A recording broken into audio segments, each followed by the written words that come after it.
है आपका numerical note करना आगे मैंने Which of the following mapping is our linear transformation? Problem है which of the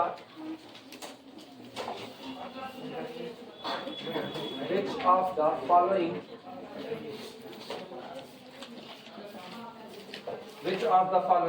mapping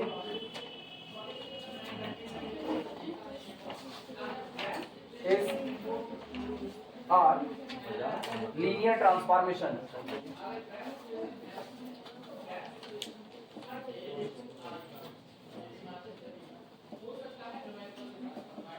Is our linear transformation on T be the mapping from complex set C over the real field R, C over R to C over R. पहली mapping दी जा रही है T image of Z is equal to real part of the Z. दूसरा दे रहा है T image of Z is equal to mod of real part of the Z. तीसरी mapping है T image of Z is equal to Z bar. चौथी mapping दे रहे हैं T image of Z is equal to mod of Z.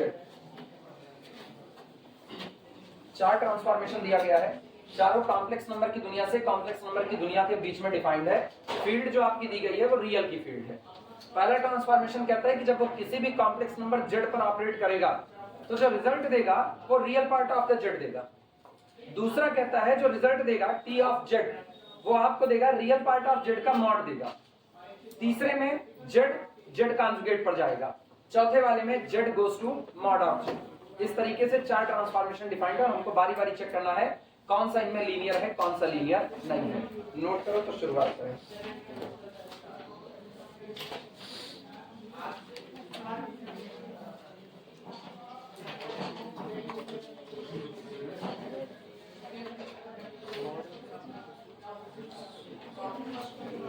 Numerical note करिए सब लोग। चलिए शुरुआत करें। देखना सॉल्यूशन। पहला ट्रांसफॉर्मेशन है T image of Z is equal to real part of Z। ठीक, चलिए शुरुआत करते हैं इसी से। ये बताओ लीनियरिटी की डेफिनेशन याद है? लीनियर ट्रांसफॉर्मेशन की डेफिनेशन क्या था? T image of lambda alpha plus mu beta is equal to lambda T of alpha plus mu T of beta. तो चलो एक बार Z1 चुनते हैं, एक बार Z2, फिर लैम्डा और म्यू और अप्लाई करके देखते हैं क्या होता है। Take alpha is equal to Z1 and this is equal to A1 plus I B1। Beta is equal to Z2 is equal to A2 plus I B2 belong to the C over R and lambda comma mu both belong to the real field R। ये आप real field से चुनिए, किसी को कोई दिक्कत इसमें? तैयार करेंगे किसको? Lambda alpha plus mu beta. हम बार बार बता रहे हैं तुम केवल लैम्डा लेकर के काम करोगे तब पर भी मामला ठीक है। मतलब लैम्डा अल्फा प्लस बीटा ही चेक करो, सही है। क्योंकि आदत पड़ जाती है ना तुम लोगों की किताब में हर बार यही है लैम्डा म्यू उठाया होगा, तो इसलिए आदत पड़ जाती है। कई लोगों को लगता है पता नहीं इससे आएगा कि नहीं आएगा। ये दोनों चीजें एक ही हैं। आखिरकार आप दिखा रहे हो वेक्टर का एडिशन और उसके बाद फिर इसका एक्सटर्नल कंपोजिशन। तो चाहे एक पर दिखा दो चाहे दोनों पर, बात बराबर ही बैठेगी। Now T image of lambda alpha plus mu beta is equal to T image of lambda alpha plus mu beta. चलो इसको निकालते हैं। अगर lambda alpha plus mu beta देखें तो ये लिखा गया है, ध्यान देना, ऊपर वाले में लैम्डा का नीचे वाले में म्यू का मल्टीप्लाई करो। रियल पार्ट रियल लो, इमेजिनरी पार्ट इमेजिनरी। तो ये लिखा गया होगा lambda A1 plus mu A2 real part और प्लस आयोटा बाहर lambda B1 plus mu B2, ये आपका हो गया इमेजिनरी पार्ट। मैपिंग कैसी है, जब टी पर ऑपरेट करेगी तो केवल रिजल्ट में क्या देगी, real part of the Z. ये बताओ क्या ये एक कॉम्प्लेक्स नंबर जेड बन चुका है कि नहीं, रिजल्ट में केवल और केवल इसका कौन आएगा, रियल पार्ट आएगा। दिस इज इक्वल टू, बोलो इसका रियल पार्ट कौन है, लैम्डा a1 प्लस कितना म्यू a2, यही लिखा गया है। इसका मतलब ये लिखा गया है lambda real part of a1, किसका रियल पार्ट है, z1 का। a1 रियल पार्ट है किसका, z1 का, रियल पार्ट ऑफ z1, और प्लस म्यू a2 किसका रियल पार्ट है, a2 is the real part of the z2। लेकिन मुझको पता है ये तो लिखा गया है लैम्डा t इमेज ऑफ कितना, अल्फा, और plus mu t image of beta. ये बताओ शुरुआत कहां से किए, lambda T image of lambda alpha plus mu beta, answer भी क्या आ रहा है, is equal to lambda T of alpha plus mu T of beta. Linearity hold कर दे, implies that T is linear, note कर लो, implies that T is linear, और पूरा नोट करो।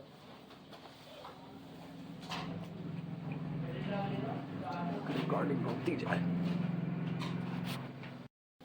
सेकंड में देखना, दूसरे में मैपिंग है T image of Z is equal to mod of the real part of Z. अच्छा, जब मैच्योरिटी आ जाए ना तो अपने को अल्फा और बीटा भी नहीं चाहिए, अब सीधे सीधे z1 और z2 मान लियो। अरे अल्फा बराबर z1 बीटा बराबर z2, तो काहे ड्रामा किया जाए, सीधे z1 z2 दो ले लिया जाए, एक को अल्फा दूसरे को बीटा, ऐसे सोच लेंगे मन की आंखों से। चलो हाँ, मन की आंख होती है, हाँ लिखना, take z1 z2 both belong to the C over R, ये ले लिया। एंड और सुनो, और मैच्योरिटी आए तो म्यू को भी गायब कर दो, केवल लैम्डा से खेलो, lambda belong to the R। अब now T image of lambda z1 plus mu z2, पता है ना, हाँ सॉरी म्यू नहीं है, मेरे अंदर मैच्योरिटी नहीं है। सुनो, z1 पता है ना कौन है, a1 प्लस IB1, z2 कौन है, a2 प्लस IB2, कंसीडर रहेगा, यानी ये लिखा गया this is equal to T image of, बोलो a1 प्लस IB1, मतलब रियल पार्ट बोलो क्या मिला होगा, लैम्डा a1, और यहाँ से a2, तो ये रहा होगा lambda a1 plus a2 real part, ठीक, और प्लस आयोटा को बाहर, यहाँ से सोचना इमेजिनरी पार्ट कौन होगा, b1, तो लैम्डा b1 इमेजिनरी पार्ट, और यहाँ से कौन, b2, तो ये हुआ होगा lambda b1 plus b2।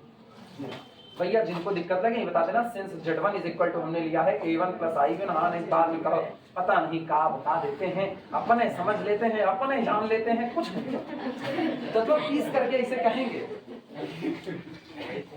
Note करो और फिर अप्लाई करें मैपिंग। मैपिंग ये है, दिस इज इक्वल टू केवल और केवल mod of the real part of Z, बोलो इसका रियल पार्ट कौन है ये, और इसका क्या बैठा देगा, mod of the lambda a1 plus a2, लिखा जा सकता है, नोट करो, कितना नोट करो,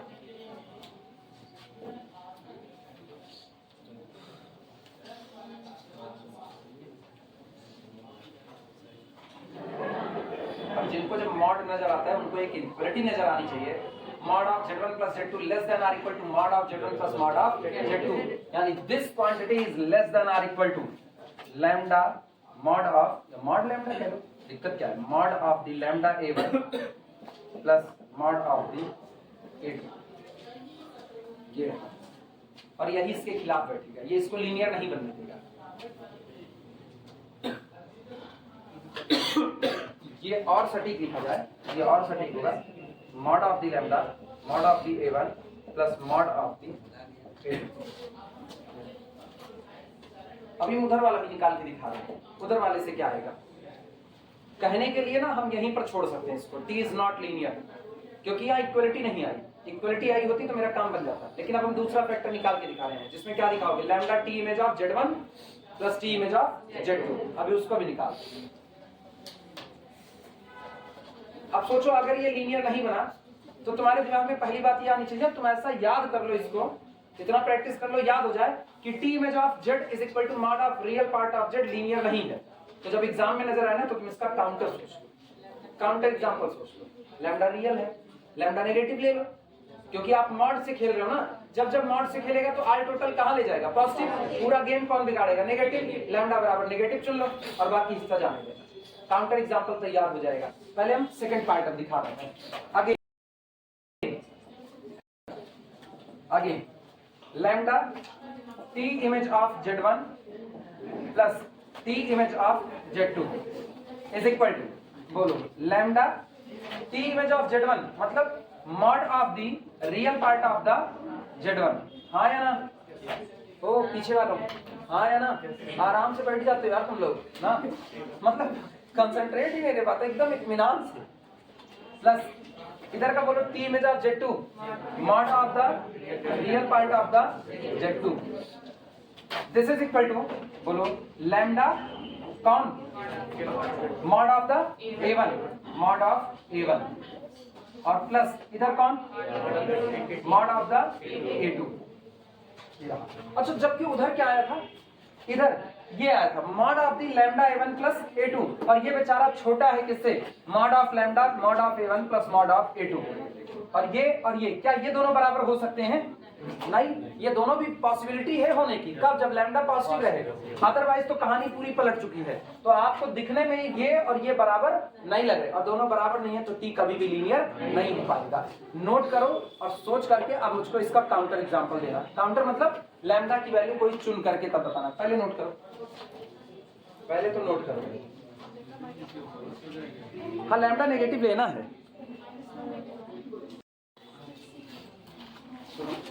थर्ड वाला कॉपी में जो लोग नहीं लिखे हैं, थर्ड वाला लीनियर ट्रांसफॉर्मेशन है, ये तुम्हारे लिए होमवर्क टाइप में हो जाएगा। और जितने लोगों का आ गया है बहुत अच्छी बात है। चौथे पर आना। चौथा है t image of z is equal to mod of z। फिर वापस शुरुआत नहीं करो, चेक करते हैं लीनियर है कि नहीं। क्योंकि मॉड लगा है इसलिए एक फील है कि ये नहीं हो सकता है मॉड की वजह से। रीजन, मॉड एक इनइक्वालिटी पैदा करता है। Mod of z1 plus z2 less than or equal to mod of z1 plus mod of z2। Counter कर दें? काउंटर लोगे या जनरल किसी को दिखाना तो जनरल दिखा सकता है। जनरल दिखा चुके हो? दिखा चुके हो? जनरल से कितने लोग लगा पाओगे? हाथ ऊपर करो ईमानदारी से। देखो, अब कुछ लोगों का जनरल वाले पे हाथ नहीं उठा है अभी भी। देखो, जनरल मेथड में अभी भी ये कॉन्फिडेंस की कमी है। भैया यही क्लास के हिस्से हो कि दूसरे गोले से आ गए हो? हम ही पढ़ा रहे हैं, दूसरा कोई नहीं पढ़ा रहा है ना। राजा बाबू तरह सूट बूट पहन करके घूमने से गणित नहीं आएगी ना। गणित तभी आएगी ना जब एकदम खोपड़िया रगड़ करके ना, कंडीशन यही होती है खोपड़ी बाल झड़ जाता है और उसके बाद सीखने पाता है। अब यहू लोग इसी गोले के प्राणी हैं, दूसरे गोले के नहीं हैं, और फिर भी कई लोग अभी भी सोच में पड़े हैं। अच्छा, हम ना बताएं तो ये होगा बस उन्हें पढ़ा रहे जिनको आ रहा है। हम तो सबको पढ़ा रहे इकट्ठा और इत्मीनान से बता रहे हैं एक एक चीज। इधर देखो, कपड़े ऊपर करो, इधर चिरकुटाई पना वाली हरकत है बस खाली, और कुछ नहीं। Take z1 is equal to a1 plus i b1, z2 is equal to a2 plus i b2। ये हुआ belong to the C over R and lambda belong to the field R। t image of lambda z1 plus z2 is equal to t image of, सीधा सीधा काम, real part को फिर खोपड़ी नीचे किए, बजट देंगे कनमक निचवाबी। काय खोपड़ी नीचे करते हो? बता रहे इधर देखो, लगा लोगे खुद से? लगा लोगे? तो अब काय हाथ नहीं उठाए थे? तो अभी हाथ काय नहीं उठाए थे जब कहे तो? हाथ में जंग वंग लगाओ, बताओ हम छुड़ा देंगे रेगमाल लेकर के। बेवकूफी वाली हरकत करते। जब बताया करें ना तो खोपड़ी यहीं किया करो, और नहीं खोपड़ी नीचे करोगे तो हम नीचे गाड़ देंगे खोपड़ी। बेवकूफी वाली हरकत है। Lambda z1 plus z2 apply करो, लैम्डा से ऊपर मल्टीप्लाई करो, नीचे वाला केवल रियल पार्ट ले रहे हैं। पहले कितना होगा? लैम्डा a1 प्लस कितना? a2 रियल पार्ट आया, प्लस आयोटा को बाहर निकालो, lambda b1 plus b2। Mapping क्या है? मैपिंग कह रही है केवल और केवल मॉड कर देगा इसका। तो इस पूरे का मॉड निकालने का मतलब ये हो जाएगा mod of a plus i b कितना होता है? Under root lambda a1 plus a2 का whole square plus lambda b1 plus V2 का होल स्क्वायर, ये निकल करके आए। इसी पर इसको रोक देंगे। अब दूसरी तरफ आ जा रहे हैं, lambda T image of Z1 plus T image of Z2, इनका हाल देखना। इससे क्या बनेगा, lambda T image of Z1 मतलब मॉड ऑफ Z1 और प्लस मॉड ऑफ Z2, यानी ये अपने पास आएगा this is equal to lambda under root A1 square plus B1 square और plus under root A2 square plus B2 square. क्या ये दोनों बराबर होंगे हमेशा? हमेशा तो नहीं होंगे ना। साफ सुथरा इतना तो नंबर थ्योरी सारे लोग जान रहे हो, तो इसका मतलब सीधे लिख दे रहे हैं हियर, यहां पर T image of lambda Z1 plus Z2 does not equal to lambda T image of Z1 plus T image of Z2, implies that T is not linear. T linear नहीं है। जो लोग नहीं नोट किए हैं वो लोग नोट करें फटाफट।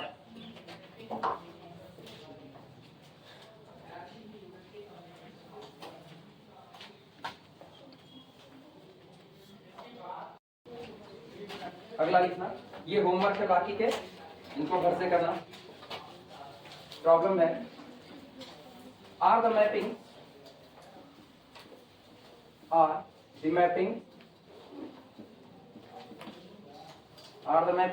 Capital T from C over C to C over C। इस बार फील्ड भी किसकी है, कॉम्प्लेक्स की, लीनियर ट्रांसफॉर्मेशन।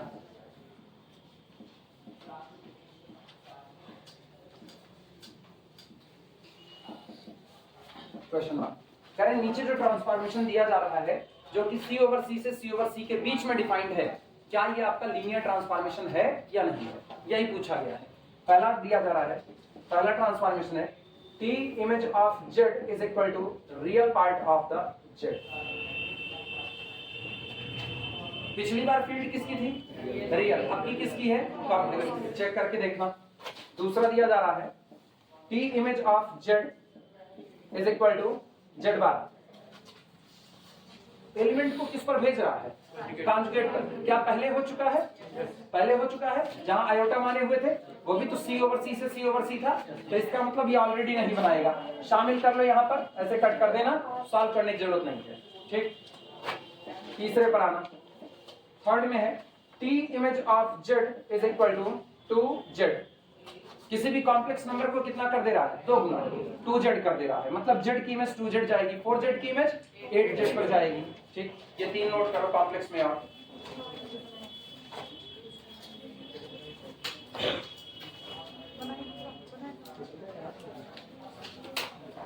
आंसर में सुनो, आंसर भी बता दे रहे हैं, ठीक है, चेक कर लेना अपने हिसाब से करके। T image of Z is equal to real part of Z, लेकिन मैपिंग कहां से कहां है, फील्ड देखो, फील्ड कॉम्प्लेक्स टू कॉम्प्लेक्स है। इसका मतलब एक बार लैम्डा अंदर एक बार लैम्डा बाहर, धोखेबाजी वाला काम है। पहला नहीं बनाएगा, दूसरा कर ही चुके हैं नहीं बनाएगा, तीसरा बनाएगा। ठीक, लेकिन सॉल्व कर लेना अपने हिसाब से इसके। ये होमवर्क है तुम लोगों के लिए। और अब आओ मैट्रिक्स की दुनिया में चलते हैं। अब मैट्रिक्स के लिए बात करेंगे, मैट्रिक्स के न्यूमेरिकल लगा करके फिर पॉलिनोमियल की दुनिया में उतरते हैं।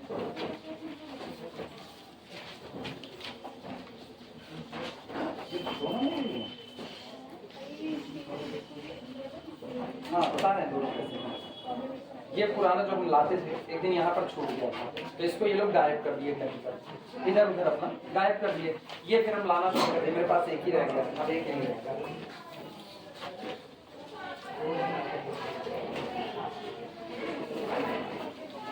सोचो हम यूज कर रहे हैं ना इतने दिन से, अभी तक ये फटा नहीं है। ये लोग जैसे मुसरी करते हैं, जैसे चुहिया की तरह डाले हैं फुल दरे दरे से इसको।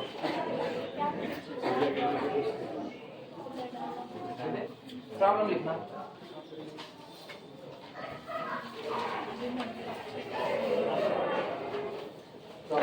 ये चल रहा है, रुक गया, चल रहा है। Let capital B is equal to M2 over R। Let capital B is equal to M2 over R। M2 का मतलब समझ रहे हो, collection of all matrices of order 2 cross 2, और जिसके अंदर की एंट्री कैसी होगी, रियल होगी।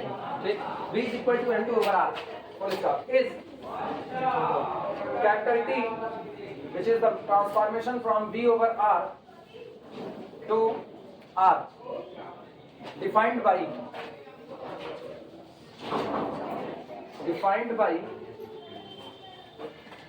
T image of A is equal to trace of A is equal to trace of, या trace नहीं, पहले डिटर्मिनेंट कर दो, ट्रेस बाद में कर दिया जाएगा। Determinant of A, a linear transformation,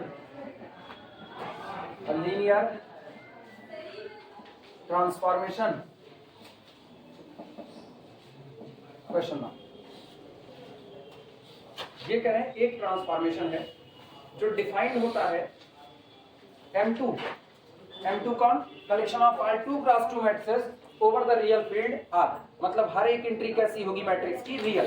तो कुल मिलाकर के दिखने में मेरी मैट्रिसेस कुछ ऐसी होगी 2 -2 4 -2 ऐसा, या फिर हो जाएगा 3 2 1/2 1/9 ऐसा। कुल मिला के जो भी होगी मैट्रिक्स होगी 2 क्रॉस 2 की, और अंदर में भरी गई सारी एंट्री कैसी होगी, रियल होगी। ये मैपिंग जो अब डिफाइंड है वो मैपिंग इस दिए गए सेट, मतलब इस तरह मैट्रिक्स के कलेक्शन से रियल नंबर की फील्ड R के बीच में डिफाइंड है। सोचो मैट्रिक्स की इमेज किस पर भेजी जा रही है, रियल नंबर पर, तो कौन रियल नंबर होगा, उसके लिए लॉजिक दे देते हैं। लॉजिक क्या दे रहे हैं, कह रहे हैं मैपिंग इस तरीके से डिफाइंड है कि जब ये मैपिंग A पर ऑपरेट करेगी तो रिजल्ट में उसका क्या निकाल देगी, डिटरमिनेंट। जैसे अगर इस पर T ऑपरेट करेगा तो क्या देगा, 2 दूनी 4 -4 और 4 दूनी 8 + 8 दैट इज इक्वल टू 4। तो इसकी इमेज को कहां पर भेजेगी, 4 पर।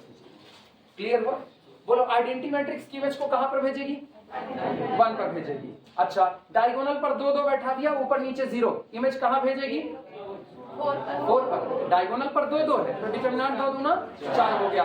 अच्छा, अब की बात सुनो, अपर ट्रायंगुलर मैट्रिक्स है, वो भी 2 क्रॉस 2 की, डायगोनल पर 2 2 है, इमेज कहां भेजेगी, 4 पर। क्लियर हुआ? 4 है 1 है, इमेज कहां जाएगी, 4 पर। तो इसका मतलब मैपिंग मैनी टू 1 है। ओरिजिन 0 0, नल मैट्रिक्स को कहां भेजेगी? अच्छा, जो आपका वेक्टर स्पेस है M2 ओवर R, इसके लिए ओरिजिन कौन है, ओरिजिन नल मैट्रिक्स है कि नहीं, और इधर रियल का ओरिजिन कौन होता है, 0, तो ओरिजिन की इमेज को ओरिजिन पर भेज रहा है। ठीक, मतलब एक प्रॉपर्टी तो पूरी कर रहा है। हमको यही चेक करना है क्या इस तरीके से डिफाइंड हुई मैपिंग एक लीनियर ट्रांसफॉर्मेशन है या नहीं है। क्लियर हुआ? चलो शुरुआत करते हैं।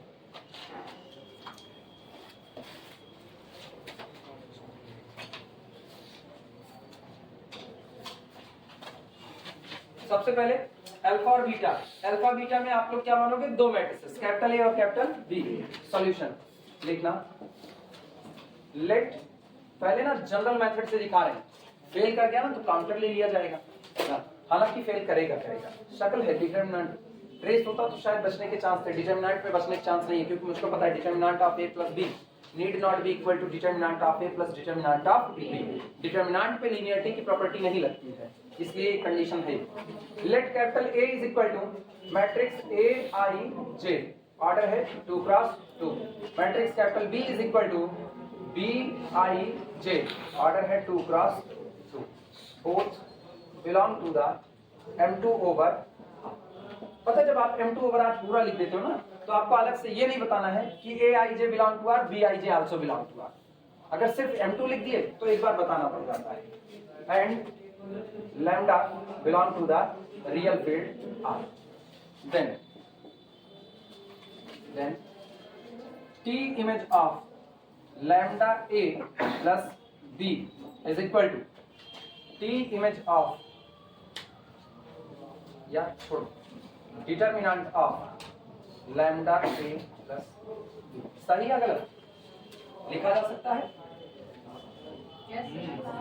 ये बताओ, घबरा गए कई लोग। Lambda A + B, lambda A कौन है, मैट्रिक्स, B कौन है, मैट्रिक्स। ये 2 क्रॉस 2, ये 2 क्रॉस 2, दोनों का जोड़ भी कितने का, 2 क्रॉस 2, मैट्रिक्स ही तो हुआ। तो एक मैट्रिक्स की इमेज निकाली जा रही है, इमेज क्या आ रही थी, डिटरमिनेंट ऑफ दैट मैट्रिक्स, तो डिटरमिनेंट ऑफ दैट मैट्रिक्स। और मुझको पता है determinant of A + B need not be equal to determinant of A + determinant of B। This does not equal to determinant of lambda A + determinant of. सही है गलत? Clear हुआ? अच्छा, तो इसका मतलब this implies that T image of lambda A + B does not equal to lambda T image of A plus T image of B. General rule जिनको पता है उनके लिए ये है, जिनको नहीं पता है वो वाला नियम वो लोग पर्टिकुलर केस में देख लेंगे। इसको पहले इतना लिख डालो तो पर्टिकुलर लिखा है, पहले इतना लिख।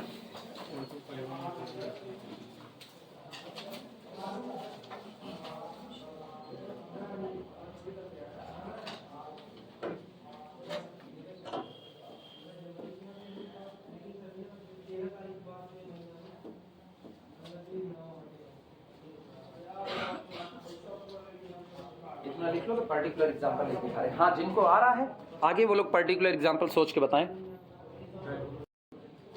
अरे किसी पर पास भी कर सकती है, ऐसा नहीं कि हरदम फेल करेगी। तो पर्टिकुलर पर वो वाला एग्जांपल चिपका देना और बाकी जनरलाइजेशन इस तरीके से प्रूफ हो जाएगा।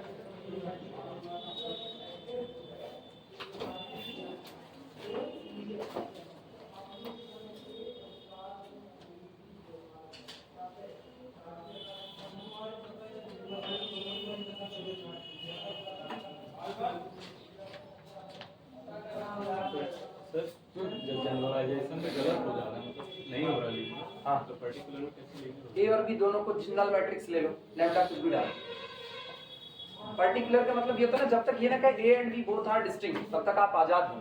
डिस्टिंक्ट में भी हो सकता है, ऐसे मिल सके, पॉसिबिलिटी हमेशा छूटी रहती है। जनरलाइजेशन में गलत होने का मतलब ये होता है ना कि दुनिया में ऐसे कहीं ना कहीं पर ऐसी सिचुएशन जरूर पड़ी होगी जहां पर ये बात फेल कर रही है। पर्टिकुलर में वही चीज आप खोज लेते हो।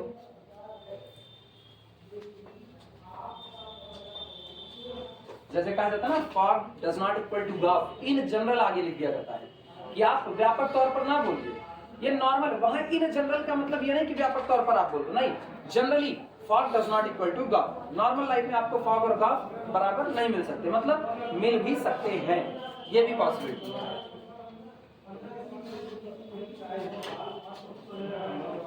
नोट कर लो फिर आगे चलें। लिखना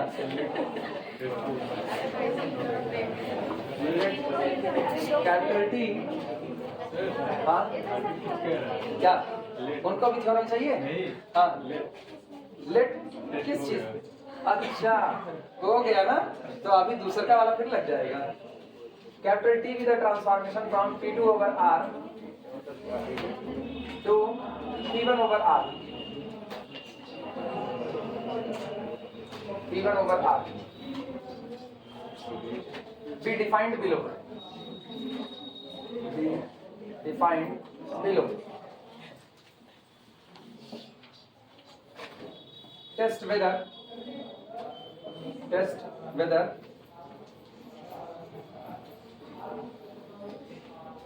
T is a linear, ऐसे लिखते हैं LT, लीनियर ट्रांसफॉर्मेशन को LT लिखते चलेगा, शॉर्ट लीनियर ट्रांसफॉर्मेशन डैश पहला दिया गया है। इसका मतलब समझ लो P2 over R collection of all polynomial at most degree 2, मतलब कांस्टेंट वाला भी आएगा, 1 डिग्री वाला भी, 2 डिग्री वाला, और मैपिंग एट मोस्ट डिग्री 2 वाले से किसके बीच गई है? एट मोस्ट डिग्री 1, मतलब इधर आप 2 डिग्री का ट्रांसफॉर्मेशन उठाओगे तब पर भी उसकी इमेज उधर ज्यादा से ज्यादा क्या डिग्री बन सकती है? 1 डिग्री की बन सकती है। अब कैसे डिफाइंड है वो देखना। पहला ट्रांसफॉर्मेशन डिफाइंड है when T operated on AT square plus BT plus C, then image will be AT plus B। दूसरा ट्रांसफॉर्मेशन है T image of AT square plus BT plus C, और इसकी इमेज आती है AT प्लस B। अब कोई कुछ नहीं बोलेगा, हम पूछेंगे वो बताएगा। तीसरा third T with the transformation या T operated on AT square plus BT plus C and the result will be, जो इमेज आती है वो आती है CT plus B। चौथा T image of AT square plus BT plus C is equal to B plus C T plus A। इस तरीके से ये ट्रांसफॉर्मेशन डिफाइंड है। हम 2 डिग्री लिए ना, 3 डिग्री 4 डिग्री वाले पर भी ये पूछा जा सकता है, लेकिन लगेगा सब एक जैसा। पहले सारे लोग लिख लो, उसके बाद जिससे पूछेंगे वो बताएगा। एटमोस्ट डिग्री 2 के सेट से एटमोस्ट डिग्री 1 तक के सेट के बीच में ये मैपिंग डिफाइंड है और इस तरीके से डिफाइंड है कि जब AT square plus BT plus C पर काम करती है, पहली बार ट्रांसफॉर्मेशन इस तरीके से डिफाइंड है कि जब इन पर काम करता है तो रिजल्ट में सिर्फ AT प्लस B, बाकी जब AT square plus BT plus C पर काम करता है अगला ट्रांसफॉर्मेशन, ये पहला है, ये दूसरा है, T1 T2 भी आप कर सकते थे, तो ये देता है AT प्लस B प्लस 1। तीसरा AT square plus BT plus C पर काम करता है तो करता है C के कोफिशिएंट को T की पावर 1 पर रख देता है और बाकी B छोड़ देता है और सिम एज इट इज। आप सब लोग पहले लिख लो, फिर जिससे पूछेंगे वो हमको जवाब देगा। वीडियो रोक रहे हैं, चलो शुरुआत करो। सॉल्यूशन पढ़ाएंगे तो यही काम पढ़ाएंगे नहीं। हाँ 4 लोगों को नहीं आ रहा है उनके लिए ये थोड़ी है नहीं पढ़ाएंगे, वो 4 लोगों को हम फ्रस्ट्रेट कर देंगे पढ़ने के लिए, तो पढ़ोगे तो ये सिचुएशन नहीं होगी और छोड़ करके कब जाओगे, घेरा लाएंगे, जाओ छोड़ करके, गणित से छोड़ के नहीं भाग सकते।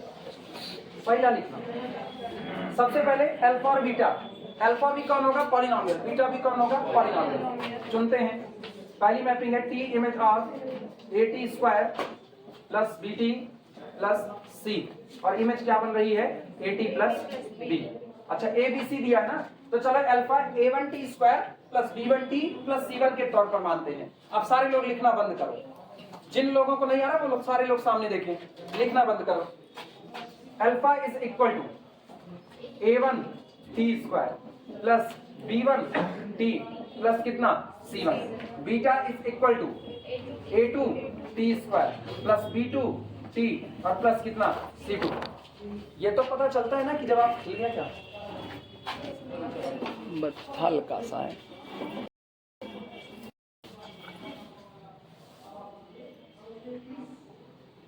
बस ठीक है।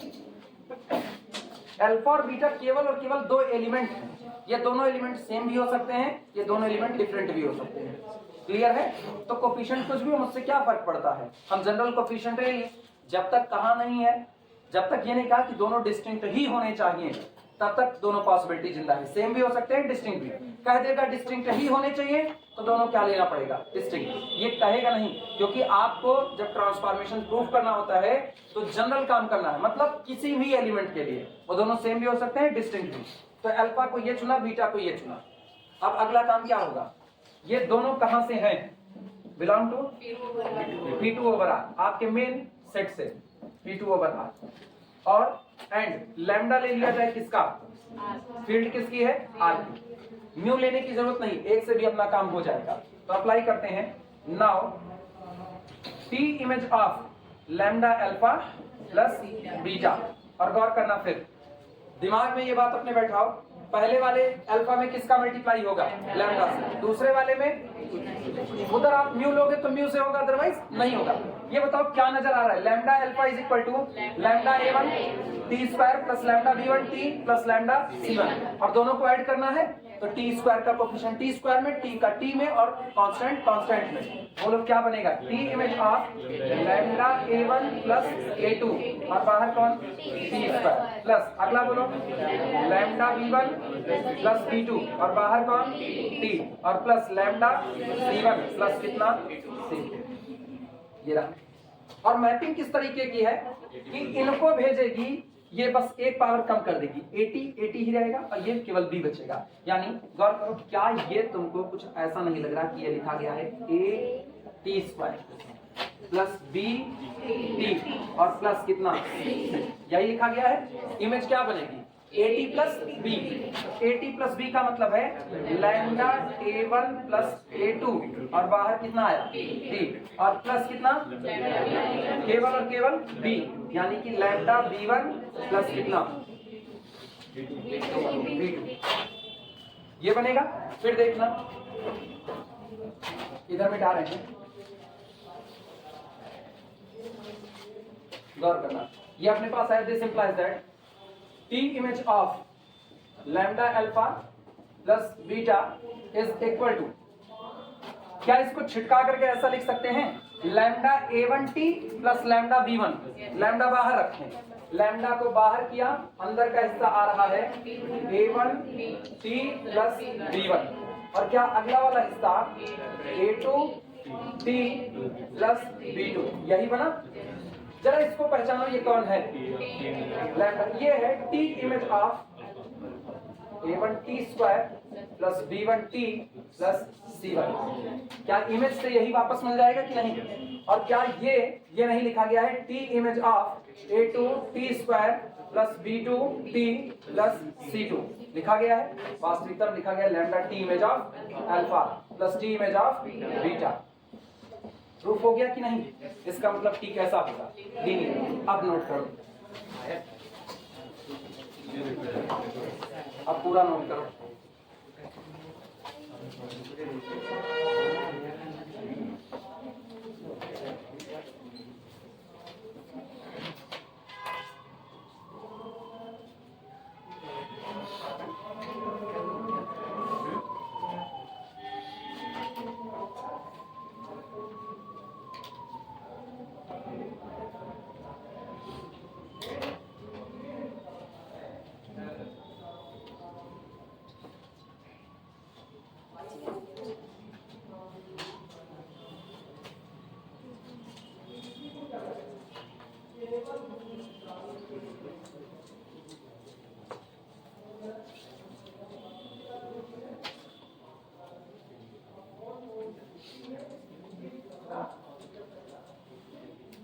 पढ़ाई बहुत रद्दी चीज है, इसमें इंटरेस्ट बनता नहीं, इसमें इंटरेस्ट बनाना पड़ता है।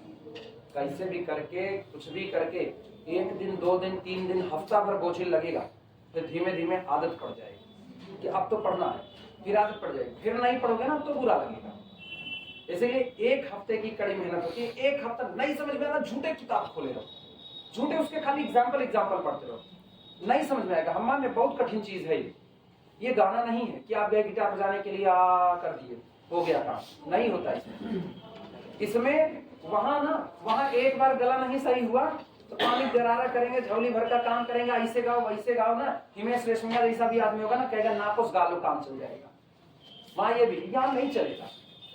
यहाँ तुमको मेहनत करनी पड़ेगी, यहाँ दिमाग रगड़ना पड़ेगा तुमको हर हाल में। तुम आगे किसी भी स्ट्रीम में जाओगे, काम तो यही देगा जो आज पढ़े हुए, यही परसेंटेज ही काम देंगे। अब उसको भी तुम लोग सीखना नहीं चाहते, ये बुरा है। ये नहीं कि सारे नहीं सीखना, तुम्हें से कुछ लोग जो बिल्कुल नहीं सीखना चाहते, बिल्कुल तुम लोग एकदम लापरवाही वाले पर, और ये लापरवाही तुमको ही भारी पड़ेगी। अभी हम तुमको समझा रहे हैं तो तुमको नहीं समझ में आ रहा है, कल जब खुद ही झेलना चालू करोगे। बीएससी तक ही खाली तुम लोगों के लिए है बस मौका। बीएससी के बाद जहां एमएससी में लिया ना, तुम बेरोजगारी वाली लाइन पर खड़े हो, जैसे हम, विपिन, शशांक, सब लोग खड़े।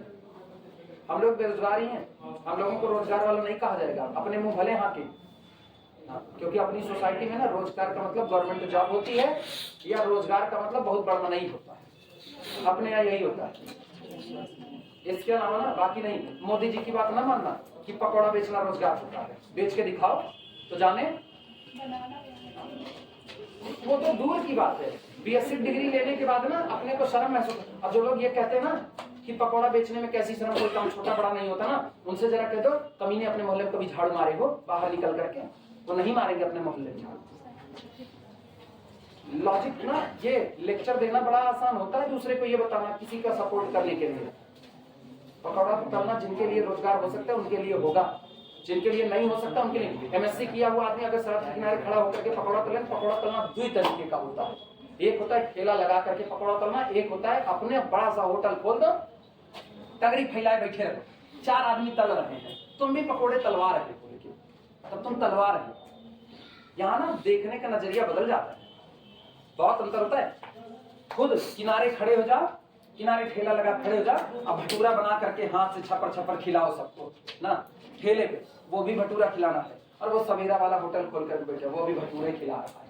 लेकिन दोनों के ना हैसियत में जमीन आसमान का फर्क है। उसके यहाँ कोई जाकर के उसको नहीं करी आएगा नॉर्मल आदमी, अब ठेले वाले को ना एक नॉर्मल स्कूल में पढ़ता बोले अबे बहुत तीत के देवे तनकिए में उठा, कम दे रहे हैं तो अबे गर्म करके निकाल, गर्म करके, उसको ये कहेगा।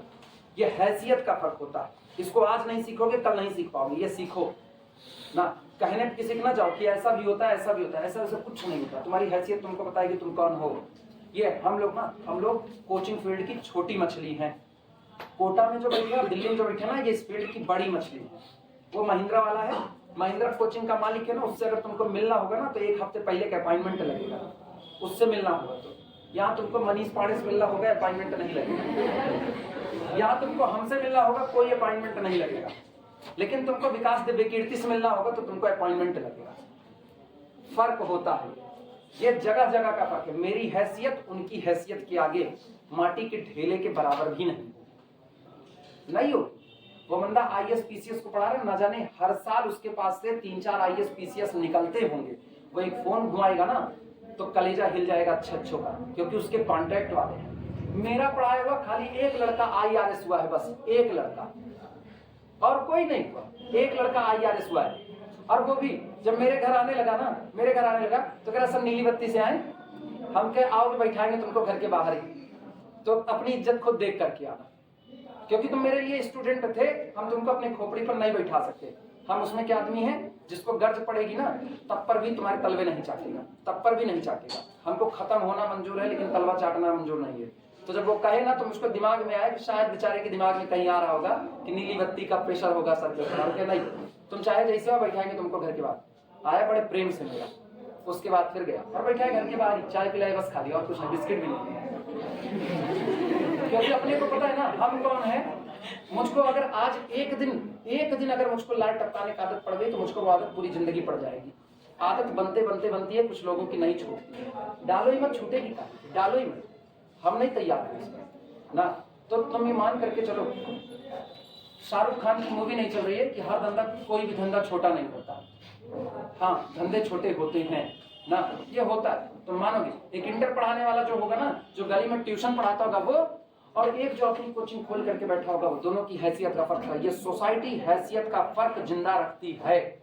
और कर दो इनकार इस बात से तुम्हारे, इस सोसाइटी में डार्विनवाद का सिद्धांत ना, जंगल में वही प्रजाति जिंदा रहेगी जिसमें लड़ने का मादा होगा, अदरवाइज नहीं रहेगी। खत्म बात इतनी, क्योंकि आदमी सबसे बड़ा जानवर है। ये डार्विनवाद का सिद्धांत है, हाई स्कूल में पढ़ाया जाता है, बायो में। यही डार्विन का सिद्धांत है। और आदमी से बड़ा जानवर कौन नहीं है। तो तुमको पढ़ना पड़ेगा, अगर हैसियत बनानी है तो पढ़ना पड़ेगा। देखो हम आज तक जूझ रहे हैं अपनी हैसियत बनाने के लिए, आज तक जूझ रहे हैं, और अभी बनी नहीं है। बन भी सकती है, नहीं भी बन सकती है, दोनों बातें, लेकिन हम जूझ तो रहे। कम से कम मरते वक्त हमको ये संतुष्टि होगी हम जूझे तो। तुम्हारे पास वो भी संतुष्टि नहीं आएगी। कोरोना हो गया किसी का ना, आखिरी समय बैठे रहोगे तो तुमको वो भी संतुष्टि नहीं आएगी। इसीलिए ना ये सब ना पालो दिमाग में, पढ़ाई करना चालू कर दो, कोई रास्ता नहीं है ना। तुम मैथ छोड़ दोगे, बहुत होगा ना, कह रहे हो मैथ छोड़ सकते हैं, छोड़ने के पहले परसेंटेज हो तो लेके छोड़ो, नहीं तो वही मार देगा तुमको आगे चल करके। जैसे मार्कशीट देखेंगे सेकंड डिवीजन, जैसे मेरी देखी जाती है, ओह सेकंड डिवीजन, ओके ओके। अब उनको कौन समझाई से ओके ओके के पीछे बड़ा दर्द छुपा है, लेकिन नहीं, उनको ये ओके ओके ना।